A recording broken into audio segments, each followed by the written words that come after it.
Hey there, Bitstocks family. We hope you are well and keeping warm in this snow. My name is Krista. I am the Senior Marketing and PR Manager at the company. So this week we have a million and one reasons to be happy because we have just smashed through the £1 million mark on the first ever Bitstocks Gravity crowdfund. The campaign was live on the CrowdQ platform for a month and we were blown away by the response from the public. Over 1,700 people invested and we actually achieved 221% of our original target. So we just wanted to take a moment to say a genuine, heartfelt thank you. Thank you for the messages, thank you for the tweets, thank you for the constructive feedback, and of course, thank you for your investments.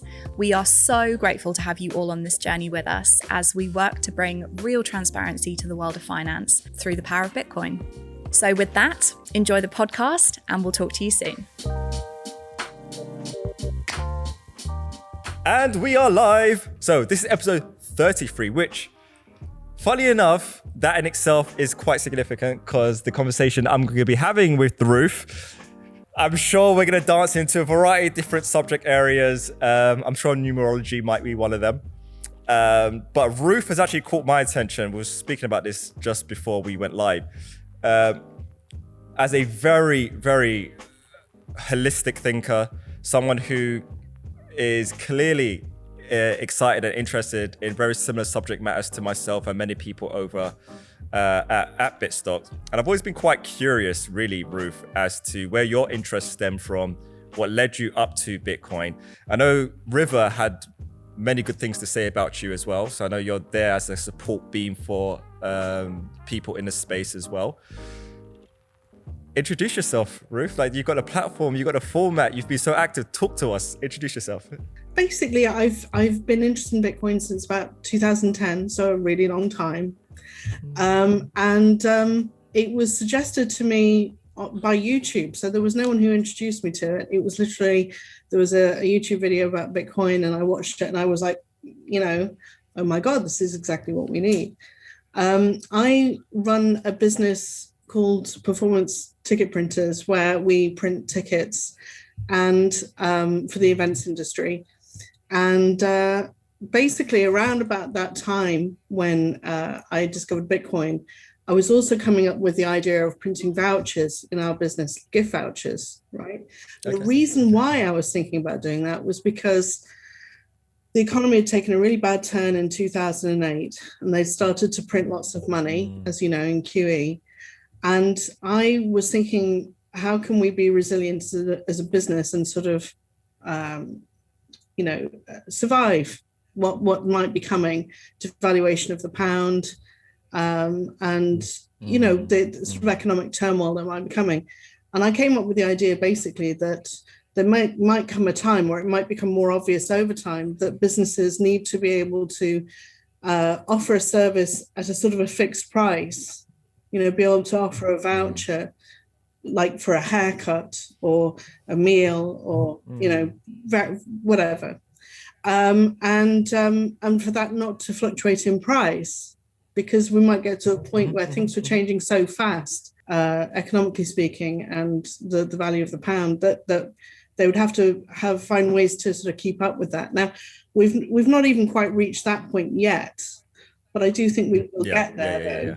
I was just still taken back by what was you watching on YouTube for the algo to recommended Bitcoin in 2010, right? That YouTube tried to make you some money there, Ruth. No, it was weird, isn't it? Unfortunately, I just had a baby at that point, with a few months before, and I was in no fit state to sort of set up a miner, unfortunately. So I'm not Bitcoin rich, but I did, as soon as Mt. Gox became a thing, I did invest some money, albeit a very small amount of money, and managed to get my coins off the exchange before it went bust as well. So that's good. So how come you're so open to it so early? I mean, what's the background really to why you're so receptive to Bitcoin in 2010? Because when I first came across it, which was later than you, I thought it was a knockoff PayPal. I completely wrote it off initially. I was in the tech space, and I have been in the tech space in a professional capacity since I was actually 15 years old, 16 years old. I set up my first business in tech. Same here, actually. Same here. No way. Or I set up my first tech business when I was age 15. Okay, so well, clearly you was more advanced than I, because you took to Bitcoin the first time that you heard about it, and I thought it was BS, and it was one of the things that was the replacement to Liberty Reserve. No one was speaking about Bitcoin.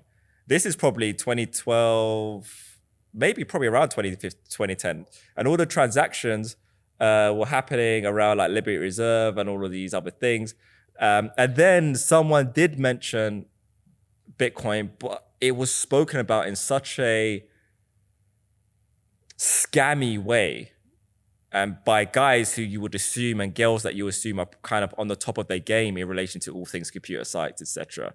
So that's why I kind of like outsourced my thinking at the time. I thought, okay, these guys probably know more than me, and I just poo-pooed Bitcoin. How come you were so receptive then? I tell you why. It's because I was stacking silver.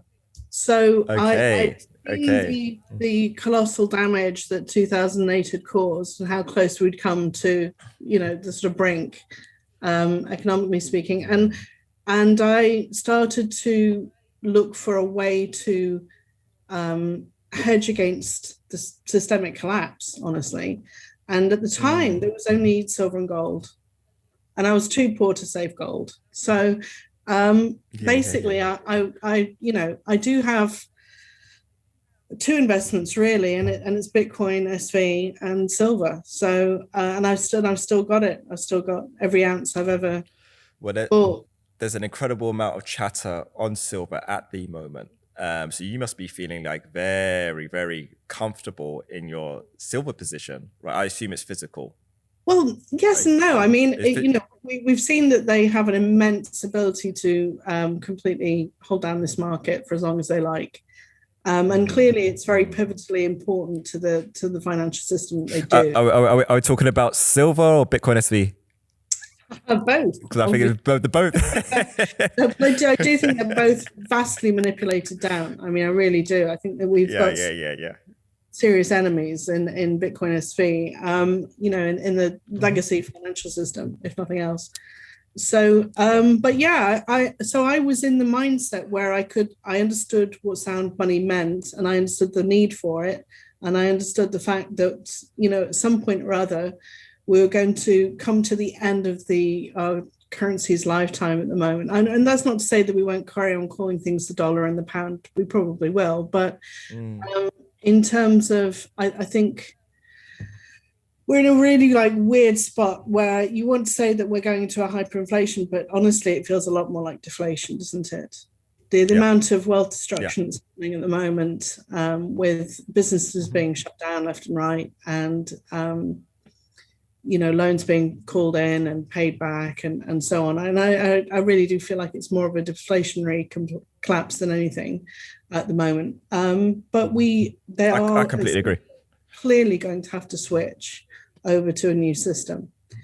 And I think that what we're in at the moment, everything that's happening right now, could justifiably be a response to that situation, that end game, where they're basically trying to sort of keep the system going for the benefit of the people who are already doing well in it. And instead of, relying on oil, as we have done, carbon, we're now switching over to figuring out ways to make money through surveillance capitalism, through humanity itself. So I feel like we're in a very pivotal moment in history, and we've got to be really careful where we jump from here, because I think that Bitcoin is such a powerful tool that it could be used to free us and to make us all wealthy, and it could be very, very liberating, but it could also be used against us.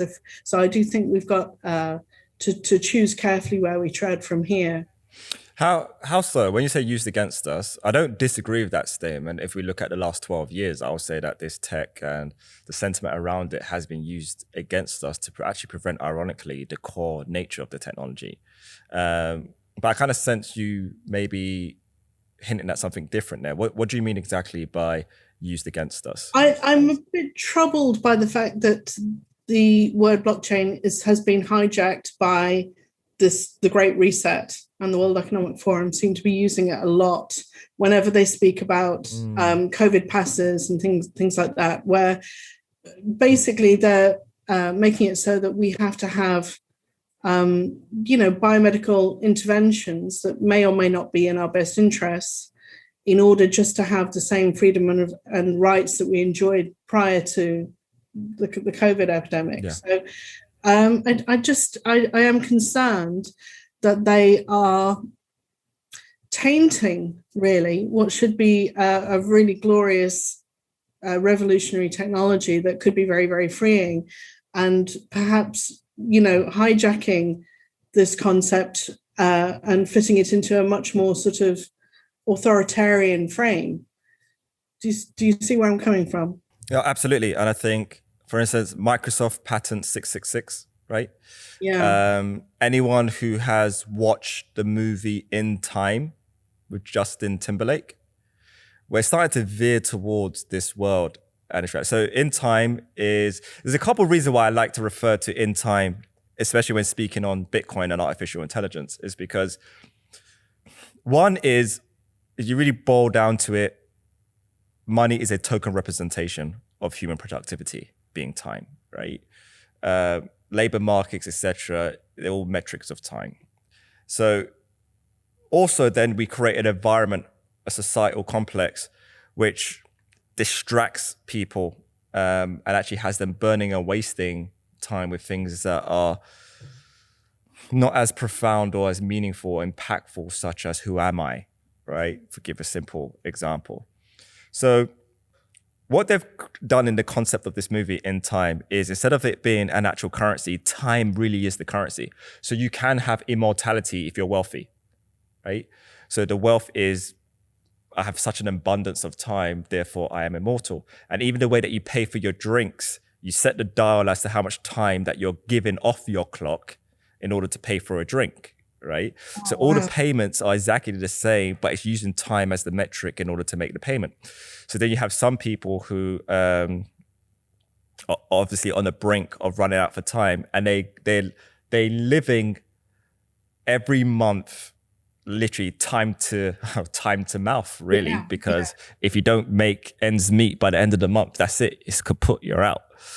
And considering Bitcoin is a ledger of time and it's a keeper of time, and the technology also has amazing purification ability and auditability for technologies like AI and artificial intelligence, I think there's a huge parallel really there to say, all right, look, if we really get this technology correct and we get this technology right, this can be a true, genuine liberator, right? But then you do have companies who have come in who are not of a positive polarity, who see this technology and take the buzzword of what people perceive this technology to be, and then create a very insidious, cancerous system.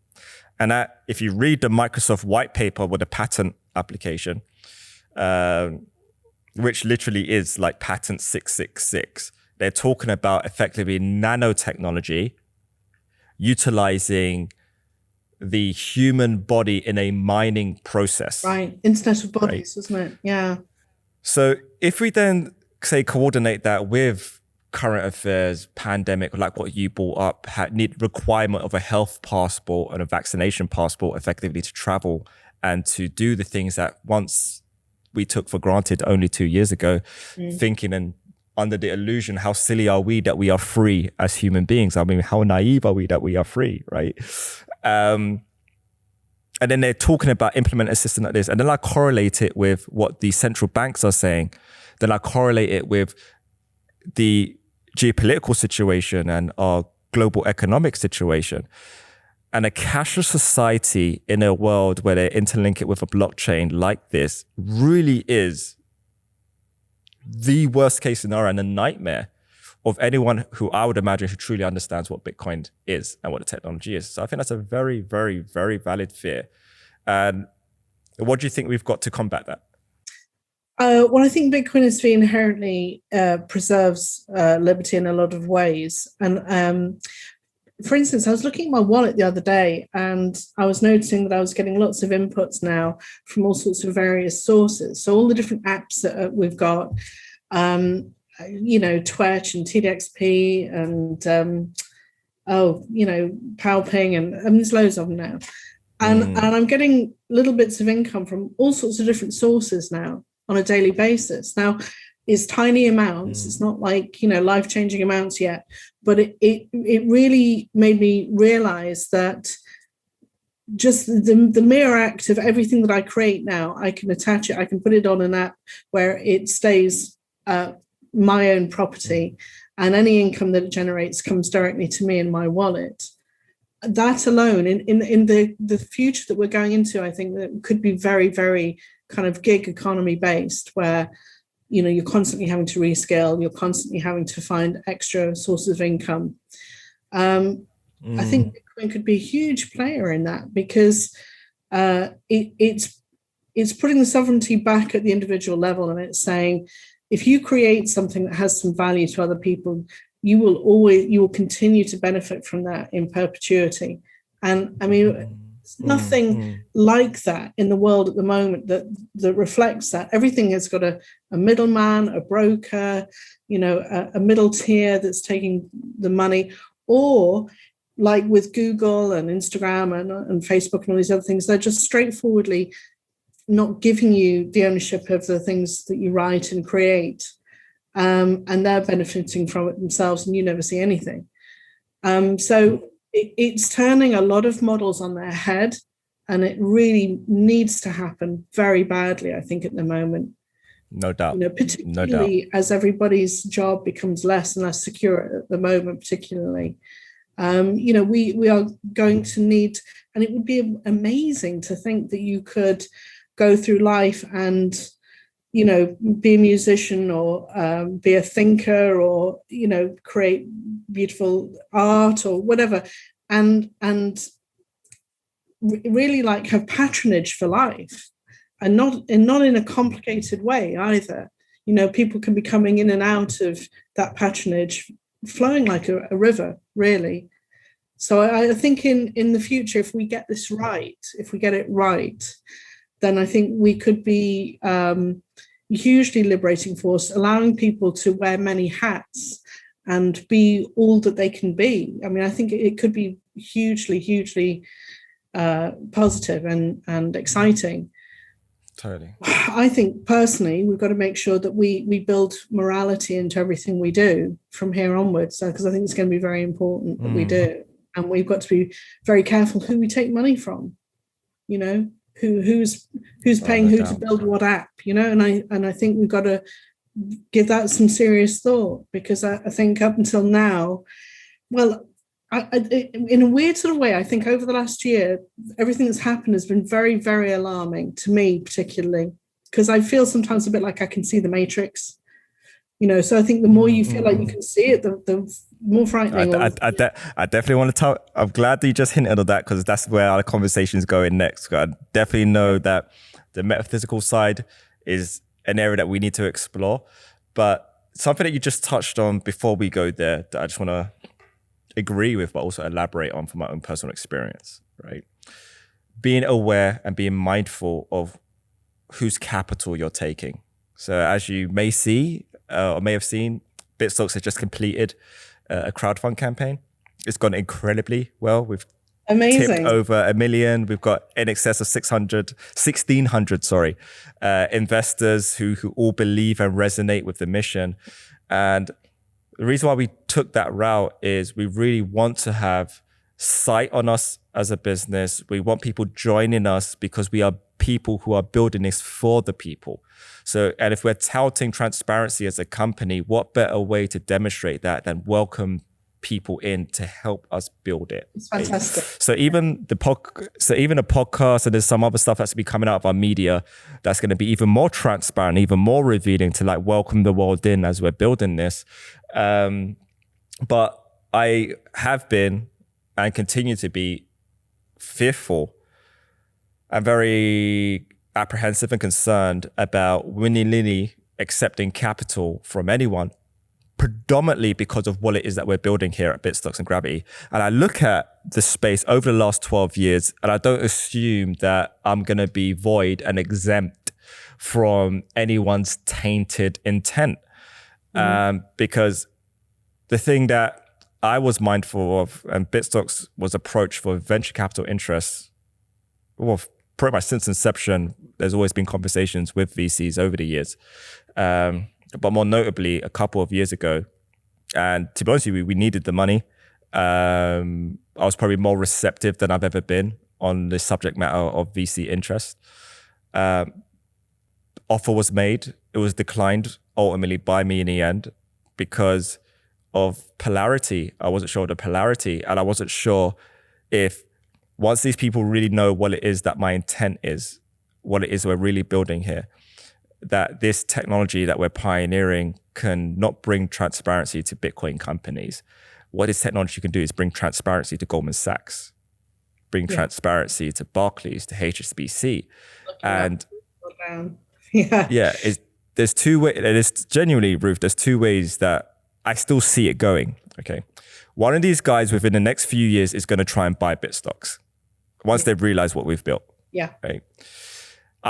And if they try to do it sooner than that, it will be, in my opinion, probably to kill it. Yeah. They want to kill the technology. They don't want people to be aware that this is out there. They don't want people voting with their feet from Barclays to Gravity, and they will see the flow, right? And then they will ask their clients, why are you going to Gravity, right?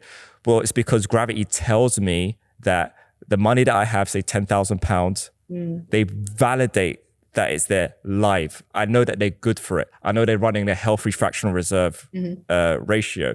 I know that this company is of integrity through their branding, and I resonate with their message, but also I don't need to resonate with it because I can verify it, right? Yeah. That is why I'm utilizing this service as opposed to your service. So then what does Barclays do in that scenario? You either knock on our door and say, can we license your technology? Or you try to buy us. Right? Or you pretend that we don't exist, but that's not going to last for very long, because I would imagine once this really starts to catch on, it's going to grow like wildfire because of word of mouth, right? Yeah. And people will have a choice, and they'll exercise that choice with their feet.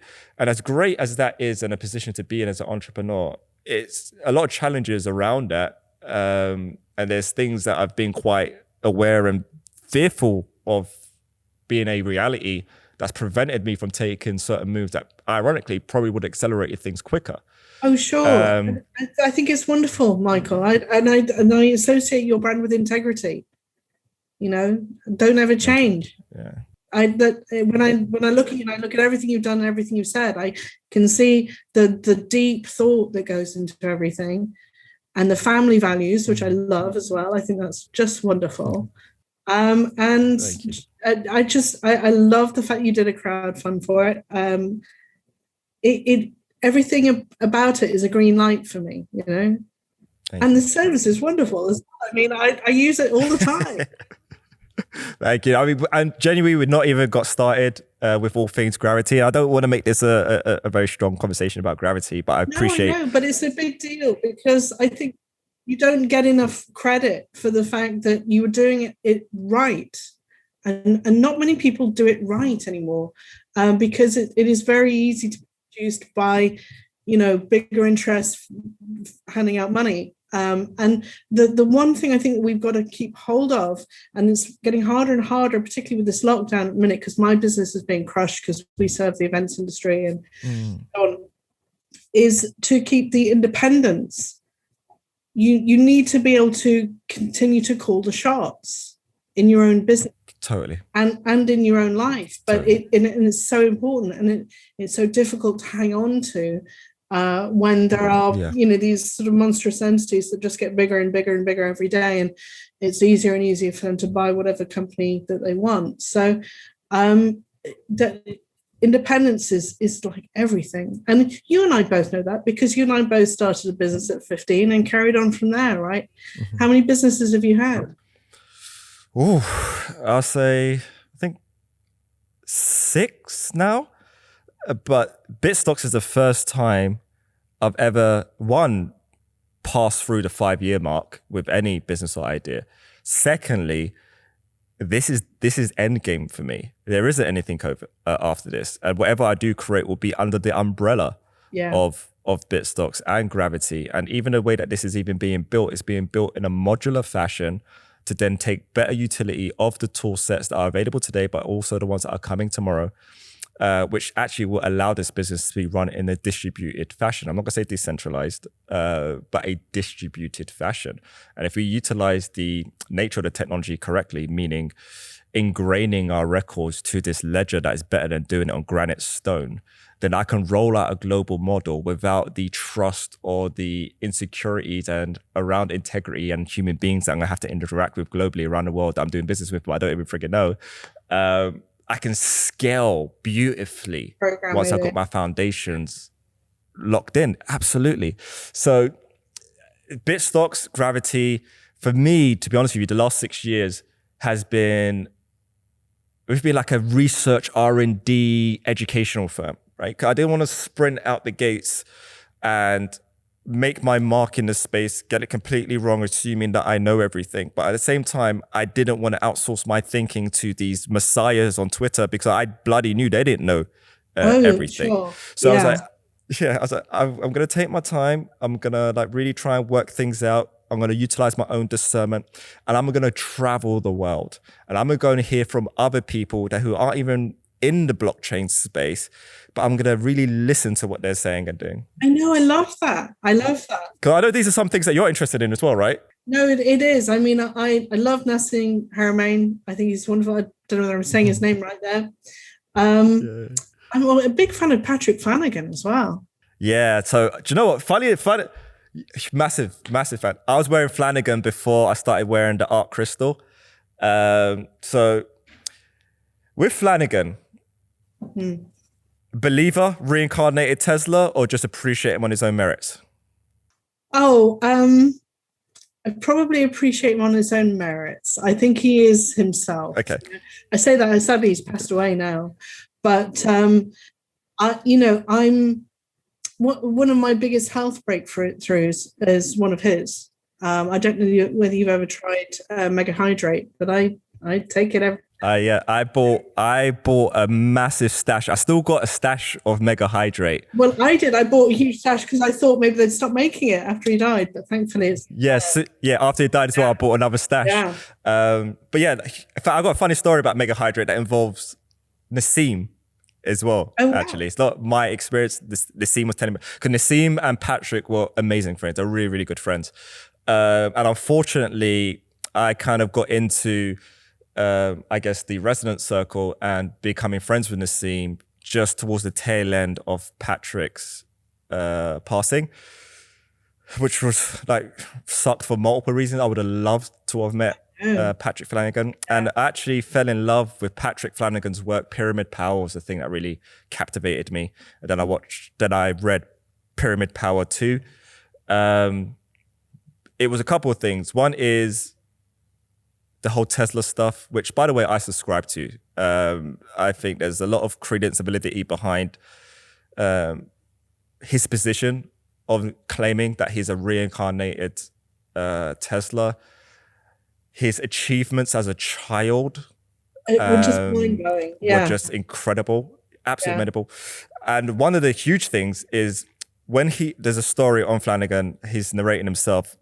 When he was born, he remembers being in his crib as a child, as a baby. And he remembers wiggling his toes and then saying to himself, it's going to be a while until this body is useful. Yes. How insane. Like, how insane, right? Yeah. And then we're both parents, right? Yeah. So that imagine, like, this is what our kids are really thinking about. Like, imagine, right? So then the whole thing about memory, amnesia really started to become a thing, like, for me, because I was watching these things. I'm like, oh, okay, so maybe death is a new beginning, right? And the illusion is you don't take your memories from that prior existence, but that memory is still playing itself through this existence through things like intuition, right? Or some form of trauma. I mean, it's a bit like when you dream and then you wake up in the dream, just vanishes. It just you can't hold on to it. It's within minutes, it's gone, isn't it? And maybe it's like that. Totally. You know, because maybe that informs the rest of your day, but you can't remember why. So that Patrick was chilling out, hanging out with Nassim, and they were so Nassim was in a hot tub. And it's like, I don't know, I guess some scientists hang out, right? Which must be like the coolest freaking thing in the world. Oh my God, yeah. If you got, Chelsea, you got a group of like, if you got Beyonce, you got Beyonce, Jay-Z, all these other like famous people, right, hanging out. You say, Mike, do you want to go hang out with like Jay-Z, etc., or you want to go hang out with Flanagan and Nassim? I'm Flanagan and Nassim. No, I'm not even thinking about it. I'm with Flanagan and Nassim. But he said that he was in they were in a hot tub, and then Patrick Flanagan comes with a bucket of Megahydrate, a bucket. So as you know, they come in little capsules, right? Oh, what, and dumps it in the back. He dunked the whole bucket of Megahydrate into this hot tub, and like this seems that it just went freaking crazy, man. Like literally like brimmed to the top, covered in Megahydrate, literally like tingly as hell.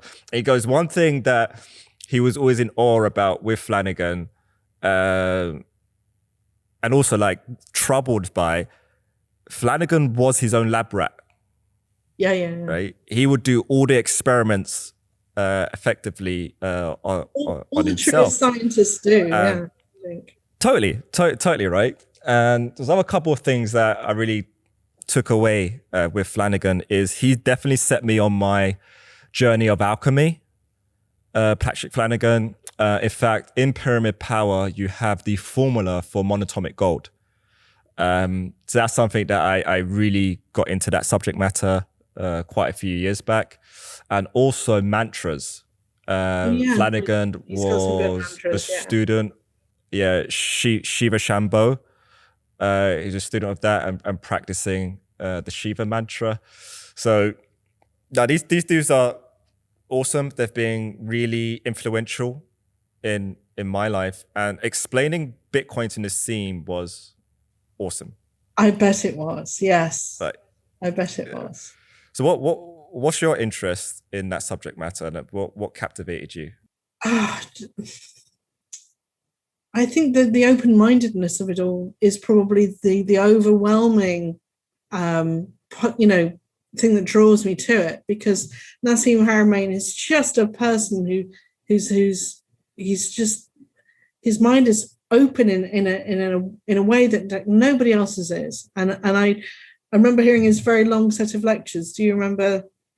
It's a very famous set of lectures he did like 20 years ago, I don't know, a long time ago. And is that the one where he's talking about the tetragrammaton? Mind. Yeah, he's talking about everything. He's talking about pyramids and aliens and, volcanoes, and but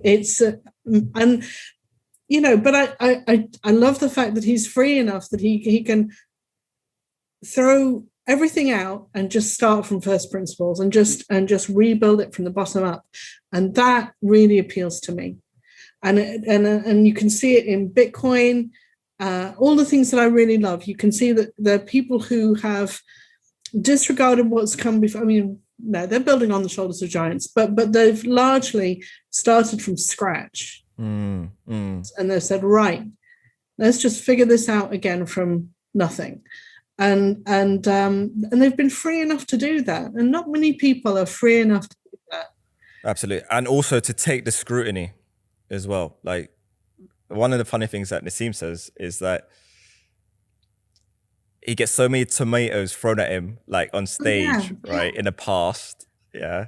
But it's okay because he's Italian and he can make pretty good tomato sauce, right? He's got such a playful kind of approach or response to it. But I do know there is a darker side to it all as well, though. It's the academic adulation requirement, because in order for work to be taken a lot more seriously, you got two routes, right? You got, let me build it and show you by my spaceship that's hovering above my house, which is legit basically what Nassim's working on. Nassim's working on a spaceship engine, bidirectional gravitational propulsion and control.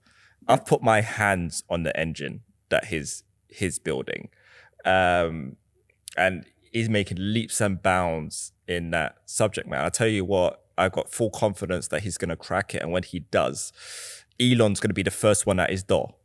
Yeah. Right. And people like Elon will be the first ones at his door. But there is the other route, which is, let me go through the academic acknowledgement route, which I've never required the approval of, because I'm just the most furthest thing away from academia. But I do know that in the scientific community, it's very controlled. It's taken incredibly seriously.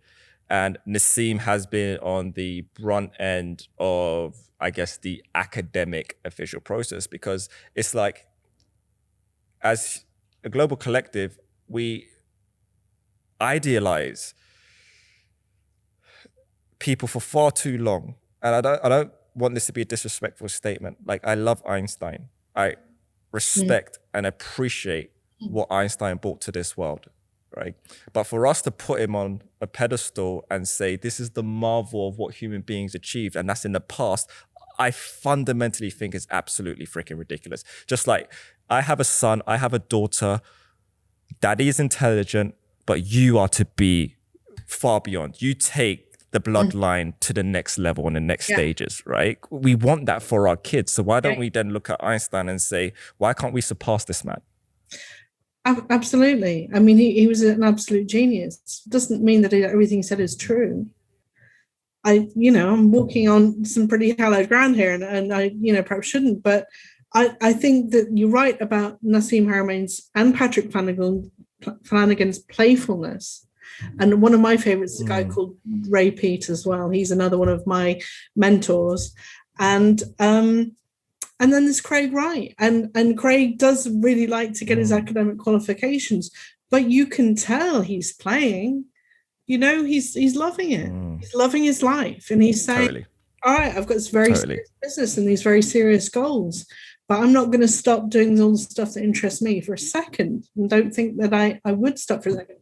And I think the thing that we can kind of glean from all of these people, and they're very different people, let's face it, they're very different personality types, but the sort of takeaway message is that you have to listen to your own voice and not be ashamed of listening to your own voice. And I think that, this whole narrative at the minute with BTC and BTC Chorus, and we're all taking a lot of flack on Twitter from the BTC crowd. But one thing you could say about Craig Wright is that he's building an army of people who know how to listen to their own voice, who know how to do their own research, who can stand on their own 2 feet, who are not sycophants. And you have to have enough humility to take a bit of stick from Craig from time to time. And that's no bad thing. No, 100. He's building an army of resilient people who are doers and thinkers and who've got self-belief. And that is gold. And I think that's that's the magic that people haven't kind of acknowledged is happening yet. We're not just building out Bitcoin. We're not just building apps. We're building the people, the army of people who know how to do it right. Agree. Yeah. Agree. Because if you think about it, that's what you're doing. You're doing it right. Totally. And this is a thing that I've had the great pleasure of speaking with some incredible minds. And I've literally traveled the world in order to have these conversations and have a feedback loop where I can very firmly place myself in a role of the student and be the one who's asking the questions, right? Which is not a position I find myself in often enough. So I literally travel the world in order to put myself in those positions to ask those questions. And in this journey of speaking to like amazing minds like Nassim, right? And many people in and around him and his circle, and then having the wonderful benefit of having more than a few conversations with Dr. Wright as well. One thing that I've noticed as a thread when it comes to engaging with geniuses, like genuine geniuses, is there's always going to be some trait that works against them, right? It could be the hyper focus makes them dysfunctional in terms of family, loved ones. It can be the hyper focus and then the environment around that hyper focus then breaks that genius mind and then sends them off the edge and now into the realms of being crazy. There's always a price to pay. Yeah, if you're going to be that great. There's many things, many things. What I find so incredibly impressive when it comes to the subject matter of Craig, and I think genuinely the best in the world that I have witnessed personally, and the best in the world as to who I have studied. The ability to take that hyperactive mind of what geniuses have and execute it with the level of precision and foresight and accounting for variable change. Basically, variable change are things that you account for things that you can't account for. Yeah. Right? And he's got so many bases covered that the invention of Bitcoin itself is actually not the overall be all and end all in terms of what I appreciate in terms of his genius.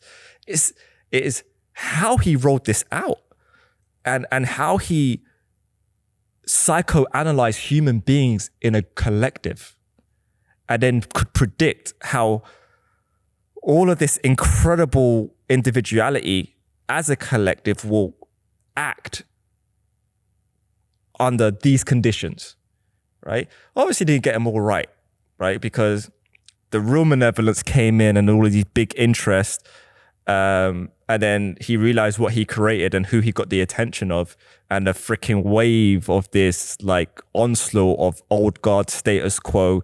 Can't let this guy disrupt what it is that we've created, because what he's done and how he's done it is so freaking intelligent. It's going to be a problem. And I think even though he might have not saw that move coming as aggressively as it did, he clearly had the right response for it, because he set up Tulip Trust, he set up all of these other things. I'm like, dude, you're like the level of chess, Sun Tzu, and the ability to operate is off the charts. Like genuinely. I've never ever met anybody or spoken to anybody or studied anybody that has done what Craig Wright has done. No. Like off the charts. Just nobody. Yeah, no, honestly, genuinely no one. And I think that's what lights me up so much, because I really factor in what he's done in the context of the global environment we are in. I know who his enemies are, right? And I know just they're the worst kind of enemies anyone could want to have, right? And not only has he fought, he has strategically made sure that N-Chain has achieved what they've achieved. I really understand the patent strategy because of these other forces. All right, you can't read a patent from Microsoft and not be thankful that N-Chain has a patent portfolio to start fighting and combating against. Hopefully, some of this stuff. I don't know if there's things in the Microsoft patent that's going to conflict with things in the N-Chain patent war chest. I bloody hope there are. I really, really hope there are. And this is where Craig, and to a much lesser extent, and I'm going to say this because of his capital, Calvin, if that capital is well aligned, right, they can fight the likes of IBM, Microsoft, etc. Because Craig's sharp as a wick, strategist like you wouldn't believe, enough to make Sun Tzu blush, and they've got a war chest. He has a war chest. So I don't think people have even realized just how it's going to heat up with BSV, with our position, with us. Stance in this space. Everybody else is playing at it, and Craig is just in command of it. And I don't think people have the merest understanding of that. I really don't. I think it's going to become more apparent over time. But I agree, and I think it's really important that he's got his patents, like you say, because everything he's ever done is to protect Bitcoin. He's protecting Bitcoin. And like we were saying about be careful who you take money from, this is the same thing, is he has to protect Bitcoin in such a way that it can continue to grow and be a force for good in the world. And I trust him. I mean, I'm not saying I'm sycophantically worship the guy or anything, but I trust him because I can see that he has a moral compass, and that when he thinks about what his strategy is and what he's trying to achieve, like you say, he's drawing on many, many threads, and he's thinking about things from an economic perspective, a legal perspective, a moral perspective, and he's killing it. He's knocked everybody else into a cocked hat. Nobody can hold a candle really to what he's doing, the level that he's working at. And I just don't know why everyone can't see it, but that seems to be a theme these days. Most don't want to, and most are very comfortable with doing the same approach to this subject matter as they do others, which is outsource their thinking. Yeah. It's too painful to do all the critical thinking yourself, right? And this is what I mean by these Twitter messiahs.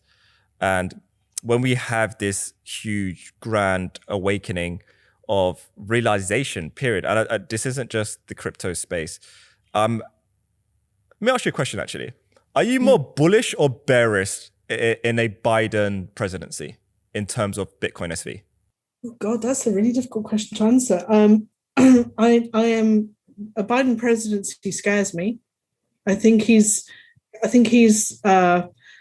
authoritarian. With this, he's like had so much plastic surgery. He looks like somebody's granddad now, doesn't he? Like a nice old man. But I think it's an absolute ruse. So I think he's full authoritarian, and we'll see that playing out.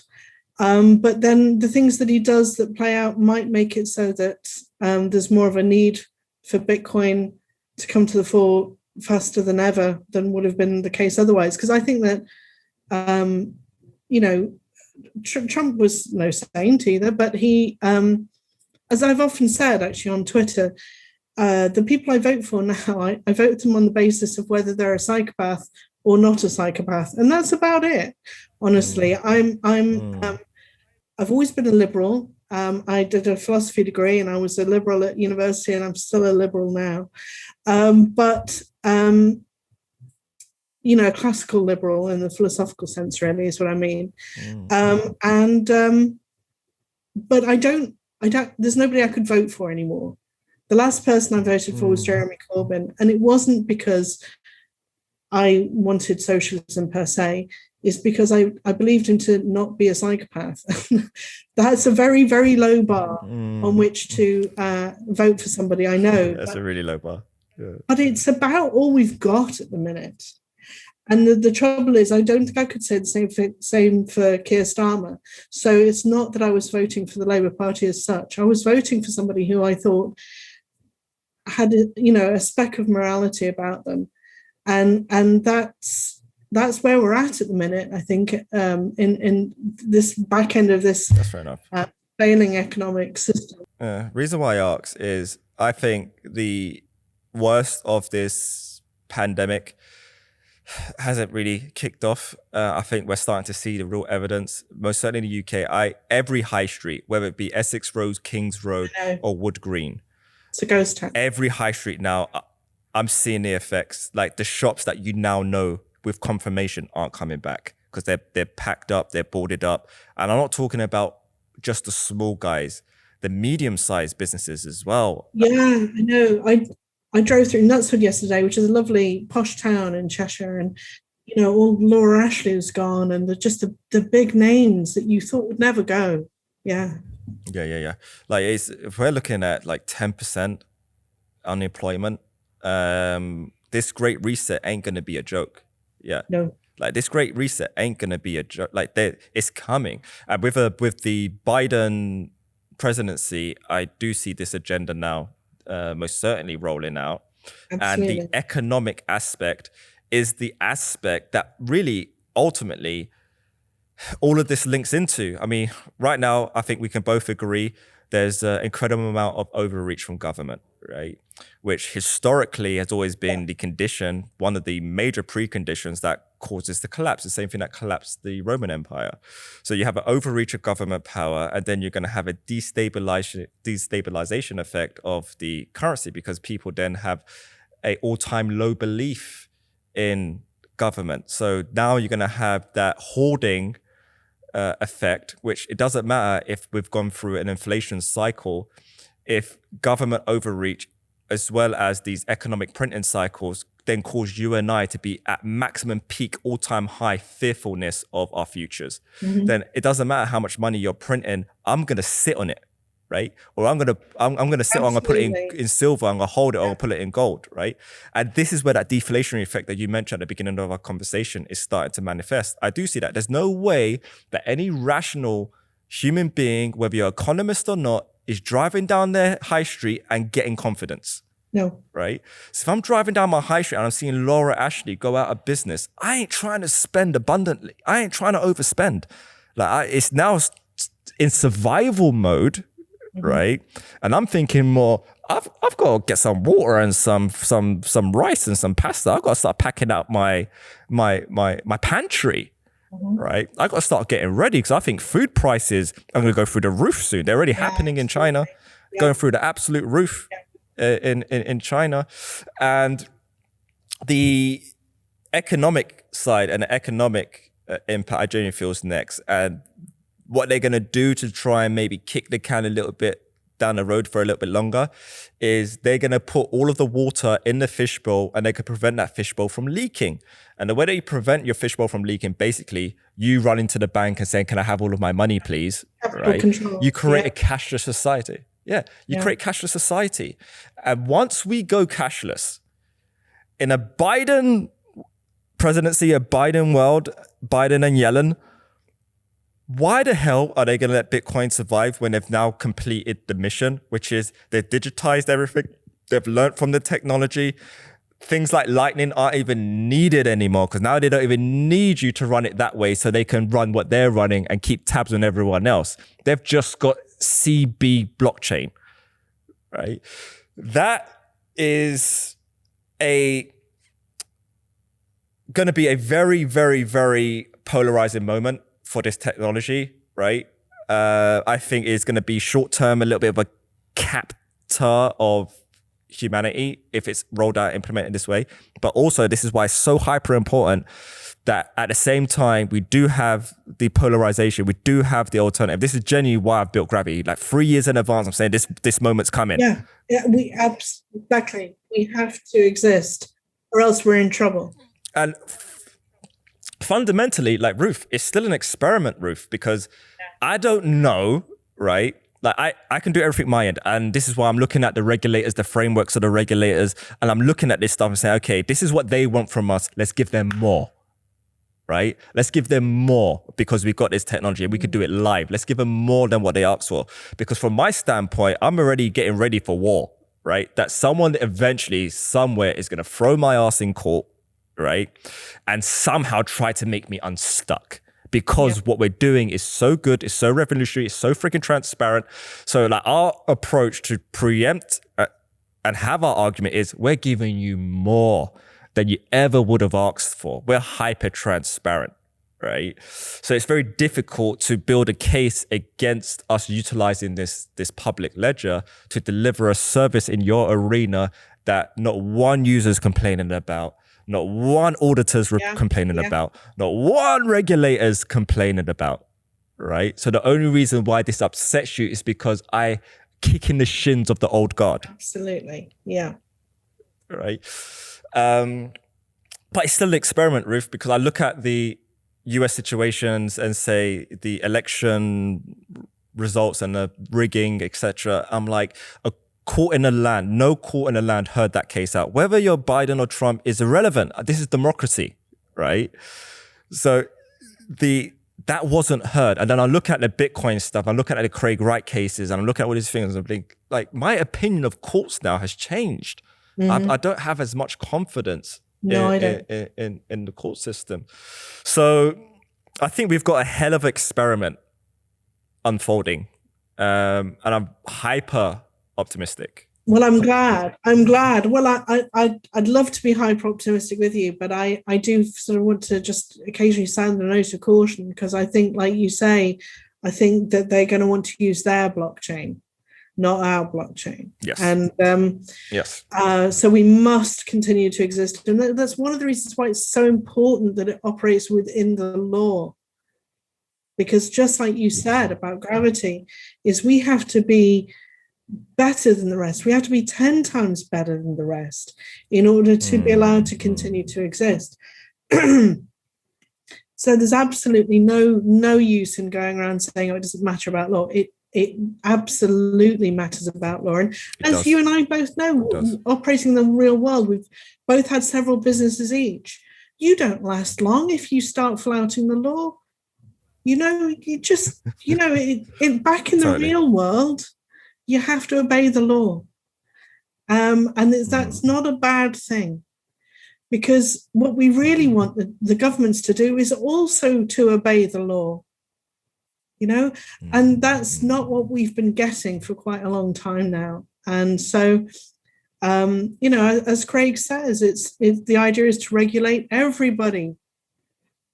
But at the same time, though, like you also say about the Microsoft patents and the Internet of Bodies and so on and so forth, we have to be careful that we don't build our own prisons as well. We have to be careful that we don't build so many sensors on everything that that drains the fun out of existence and drains the, rights and liberties and freedoms out of it.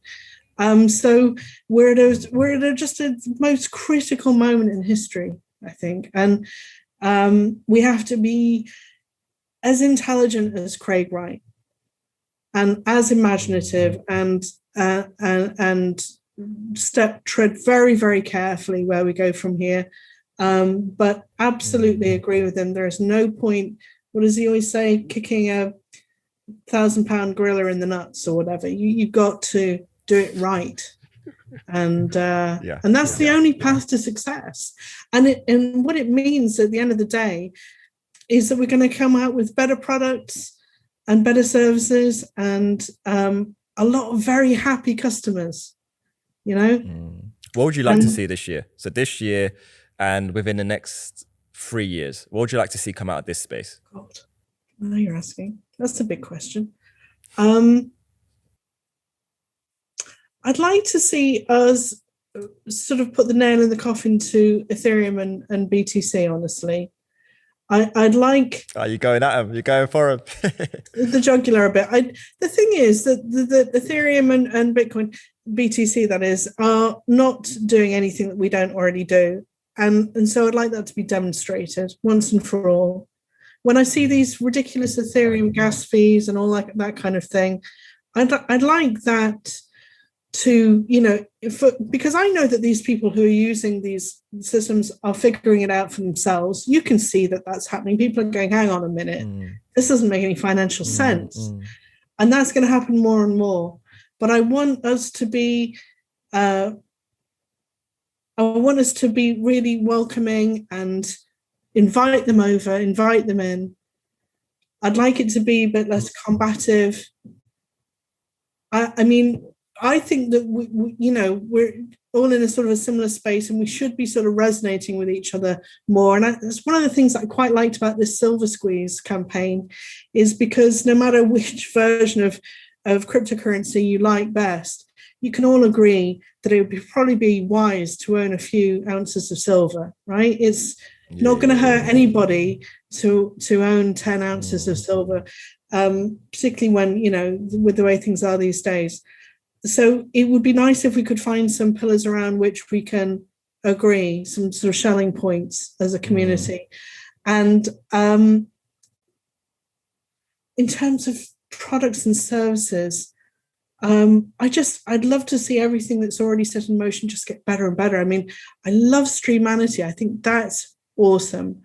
I think the Twetch guys have got so many ideas. They're going to branch out in all sorts of different directions, aren't they, with live streaming and they were talking about doing a marketplace. I think they're going after Amazon by the sound of it. Why not? Josh is on it. Josh is on it. Yeah, I mean, why not? And so, like you say, with your brand, everything that you produce from here onwards will probably be under under that umbrella of that brand, and probably similarly with Twetch. I love the Handcash Connect stuff. I think that's amazing. The idea of people being able to plug in to the Handcash wallet, and use their services and use their programming snippets and so on. I think the tokenization could be huge. I mean, this is something that one day I'd really like to convince my brother to work on. Although there's been so many different versions of tokens thus far, we haven't really kind of pinned down which one would be the best one. But, even for our business, offering vouchers, being able to offer businesses digital vouchers, even if they're paid for with fiat, in the usual way. I think that's probably coming as well, and it's something that maybe even we could do. And I'd just like to increase the sovereignty of people. I'd like them to feel that they're in charge of their own data and of their own life and of their own ability to earn money. And I don't know, just keep playing. I think I love all the games, the peer games. I mean, I think I love the playfulness of the space is what attracted me, and it keeps me here. And I mean, I don't know how the people in BTC and so on, can't they see how much fun this is? To be rebuilding the internet. To be fair to them, they have been stacking some beautiful profits. So right now they're distracted with that fun. I can't knock them for it. You can't knock them for it at all. And even Ethereum, I guess they get distracted with that as well. In these times, you can't blame them. But at the end of the day, they're at the wrong party, right? And this party we're building, that party, they're just partying and spending and consuming. And as we all know, it's a tortoise that wins the race. Yeah. It's going to be a very shallow victory. Yeah. Yeah, no, 100%. And my whole notion is as well, we kind of end up on this point, right? Genuinely, if Ethereum worked, it will have my vote and it will have my attention, right? Because my only consideration is, will it work for humanity? Like, do we get the benefits out of this? Like, can we use this like a pen and paper, the way that I can use a normal pen and paper? But the difference is with this pen and paper, everyone knows when I've written to it and everyone else can read it, which means we mitigate the issues with contracts, which is a witness. Oh, the whole world is now a witness. Now you can automate these contracts and now the whole world is doing things and you don't need to have someone witnessing it live because you could do it retrospectively. Oh my God, this opens up everything. Yeah. If Ethereum can do that, I'm down. Any other project can do that, I'm down, but they can't. So to me, the only people we should all be focused on, the only client is humanity. So whoever can deliver to them, sweet, we all win. Like we all win. So why are we arguing? We all win.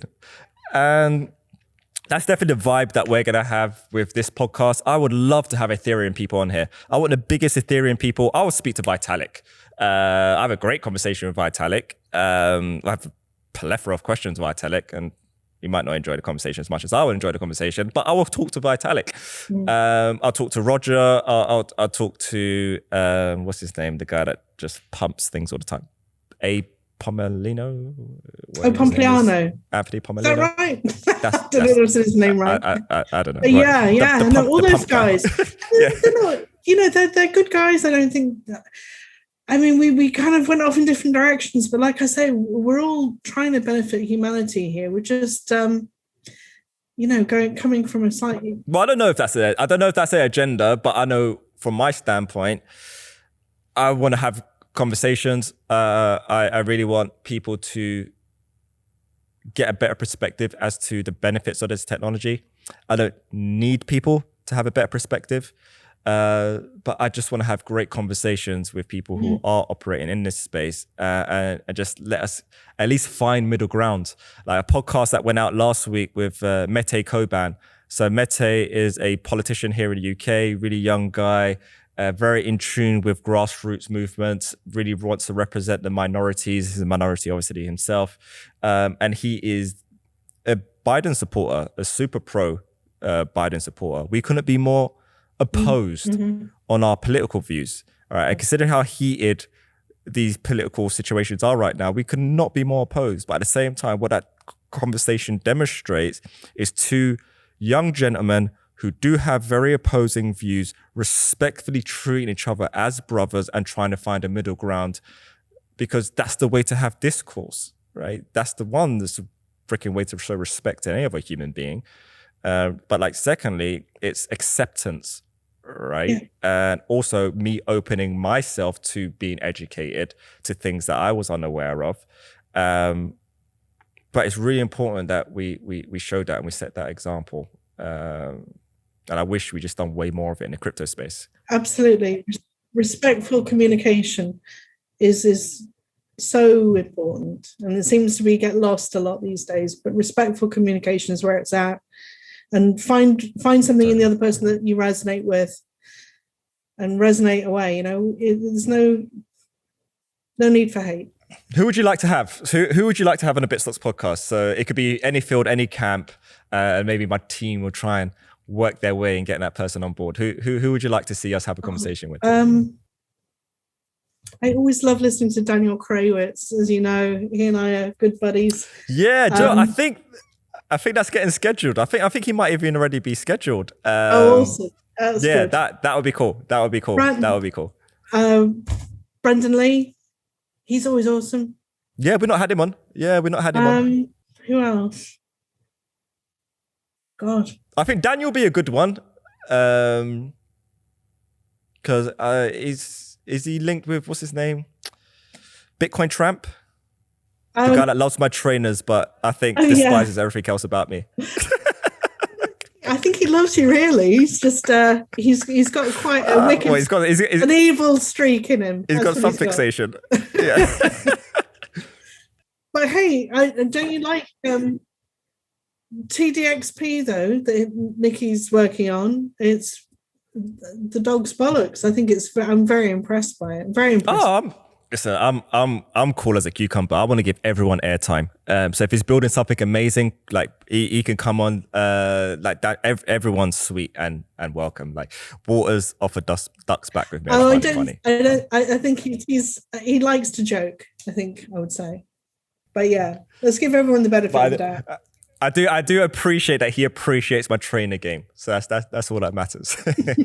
All right, Ruth. Well, any last words from you, my dear, just before we round up? No, it's been a real honor talking to you. I've really enjoyed it. You too. Wanted to have a chat with you since I first saw you. So that's been amazing. Thank you. Well, thank you so much for being so supportive for us and our mission. It's not just seen by me, it's seen by all of those over here at Bitstocks as well. It's really important for people in this space who are building to have people rooting for us, Ruth. So this is why we wanted to give you some airtime and just really appreciate you for your role in the space as well, because it's not just myself and my team that you're doing it for. I see you do it with River, I see you do it with Craig, I see you do it with so many other people within this space. And genuinely, you might not think that is very significant, but to us, when we're fighting all of these other things that we're fighting, and probably loads of people telling us we're wrong with so many things, to have that is welcomed. I always say credit where it's due, even if I disagreed with you about everything, which I don't, but even if I did, if you do something that's worthy of praise, give it. Life's short. Give the praise. And because everybody's doing amazing stuff. Don't you feel like your mind's being blown every day? Absolutely. Yeah, so on that note, I couldn't agree more. Give credit where due. And even for your competitors, you can respect them and give them credit on the things that they're doing amazingly. I think that's an amazing message to sign out on. Ruth Heasman, thank you so much for coming on the Bitstocks podcast. And once the world is back to normal, I expect to be seeing you and giving you a big, huge hug at the next meetup. So I'll be there. Yeah, I'll be there. Thank you again, Ruth. Love and light. Bye. Take care.